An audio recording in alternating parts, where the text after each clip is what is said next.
আগে ভিডিওটা দেখেন, তারপর আমি কিছু বলতেছি। ফজর থেকে নিয়ে এসা 5 ওয়াক্ত নামাজ জামাতের সাথে টানা 3 মাস। কয় মাস? টানা 3 মাস। একদিন মিস হবে, ওই একদিনের শাস্তি হবে। তাহলে গায়ে লাগবে। অপরাধ করার সময় আগামীতে ভুল করলে, আজকে তো 25,000 কইছে, আগামী তো আর এলাকায় থাকতে পারবে না, জরিমানা করবো তখন 1 লাখ, তখন বুঝবো না কেমন লাগে। চাইলে আজকে তোরা অনেক কিছু করতে পারতাম। ভালো হওয়ার একটা সুযোগ দিলাম। এলাকার মানুষ যেন আমার কাছে রিপোর্ট দেয় আগামী 3 মাসের মধ্যে যে ও পরিবর্তন হয়েছে। 5 ওয়াক্ত।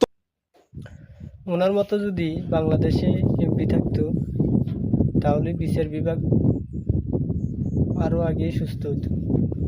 দেখছেন, কোনো সাজা না দিয়ে, জরিমানা না করে, কি সুন্দর করে তারে শাস্তি দিল যে জামাতের সহিত 5 ওয়াক্ত নামাজ পড়তে হবে। এরকম এমপি বাংলাদেশে দরকার ছিল আরও আগে। তো সবাই ভালো থাকেন, আল্লাহ হাফেজ।